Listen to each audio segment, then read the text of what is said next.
दोस्तों सबसे पहले आपको सबूत के तौर पर एक वीडियो दिखाता हूं। यह वीडियो ज्योतिरादित्य सिंधिया का है, भारतीय जनता पार्टी के वरिष्ठ नेता ज्योतिरादित्य सिंधिया का।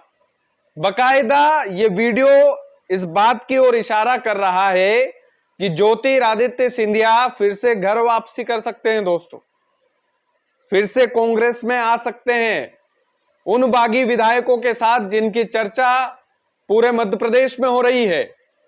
लगभग 40 से 50 भारतीय जनता पार्टी के जो विधायक हैं वो अपनी ही पार्टी से नाराज चल रहे हैं, खुले तौर पर बगावत कर रहे हैं। और एक विधायक महोदय ने तो यह तक बोल दिया था दोस्तों कि अगर शीर्ष नेतृत्व तो हमारी नहीं सुनेगा तो हम सीधे प्रधानमंत्री नरेंद्र मोदी तक जाएंगे। सोच रहे हो आप, विधायक की यह भाषा शैली अपनी पार्टी के शीर्ष नेतृत्व के लोगों से इस तरीके से सीधे तौर पर मुंह पर बोल देना। और कई सारे विधायक, भाजपा के विधायक अपनी ही सरकार के लिए प्रेस कॉन्फ्रेंस बुलाते हैं और अपनी ही सरकार के खिलाफ बोलते हैं। इतनी खुलेआम बगावत चल रही है, लेकिन गोदी मीडिया में ये खबरें गायब है, क्योंकि कहीं माहौल ना बन जाए। और इस बार तो ज्योतिरादित्य सिंधिया ने जो कुछ भी कहा है दोस्तों उस वीडियो में, सबसे पहले तो आपको वही दिखा देता हूं।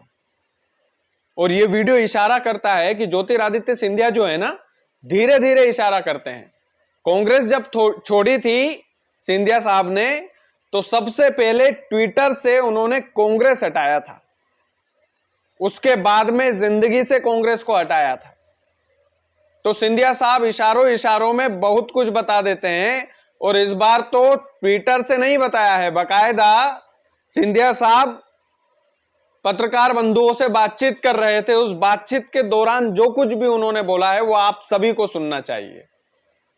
और ये एक बड़ा इशारा कर रहा है। सिंधिया, ज्योतिरादित्य सिंधिया जो है, जिस तरीके की भाषा शैली का उपयोग अपनी ही पार्टी के लिए कर रहे हैं, कहीं ना कहीं ये बड़ा इशारा कर रहा है कि कहीं सिंधिया फिर से सांठगांठ तो नहीं कर लेंगे कांग्रेस के साथ।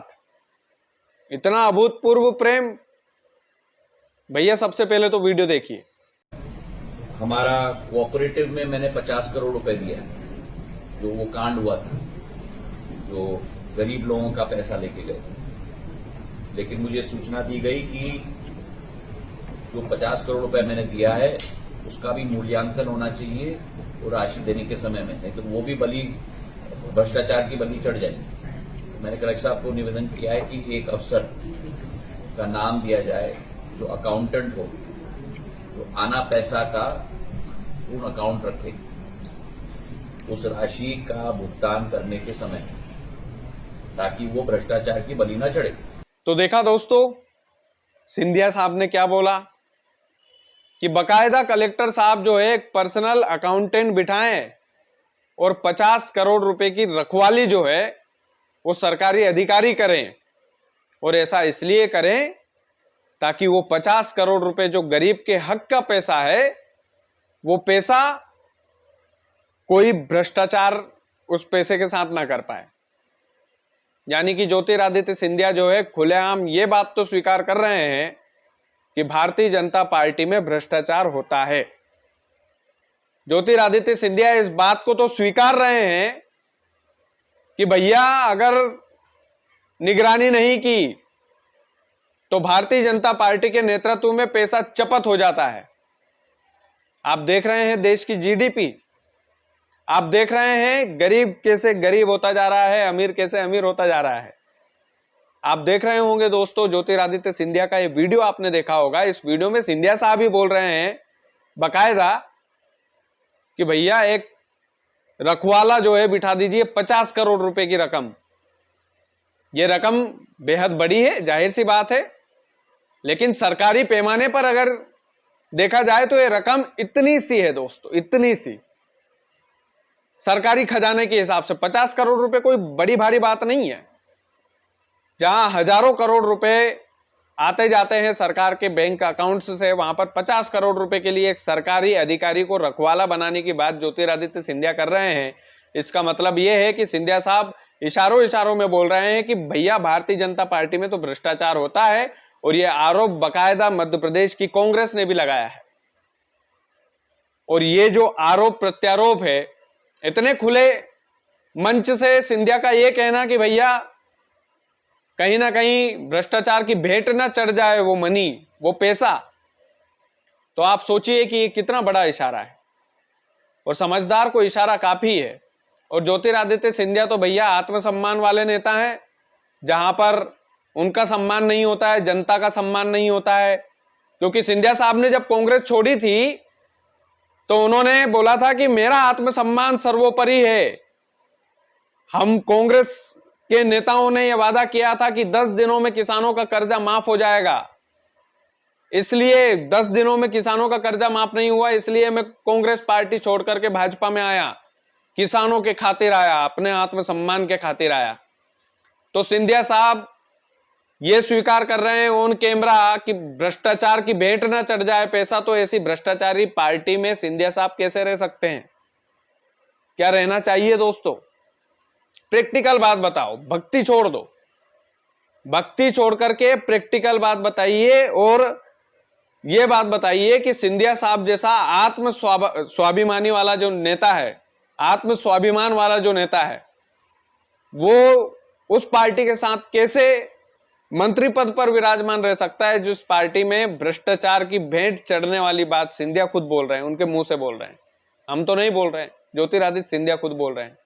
और दोस्तों ये चीजें हैं, राजनीति में इशारों इशारों में खेल चलता है, इशारों इशारों में।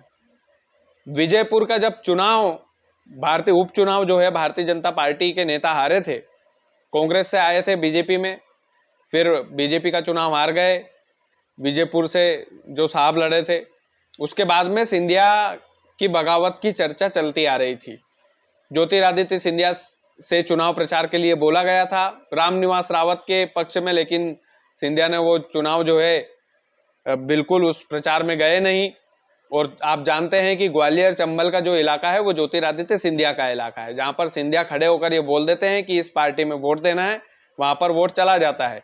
लेकिन भारतीय जनता पार्टी के कैंडिडेट के लिए, प्रत्याशी के लिए रामनिवास रावत जो कैबिनेट मंत्री बनाए गए थे, उनके चुनाव प्रचार में नहीं जाना ज्योतिरादित्य सिंधिया का, तब से चर्चा शुरू हो गई कि भैया सिंधिया जो है कहीं ना कहीं गड़बड़ कर रहे हैं पार्टी के। और बकायदा मुख्यमंत्री डॉक्टर मोहन यादव हुए, बीडी शर्मा हुए, इन सभी ने बकायदा कैमरे के सामने आकर बोला था कि जी हमने तो ज्योतिरादित्य सिंधिया साहब को बोला था कि आप चुनाव प्रचार के लिए जाइए।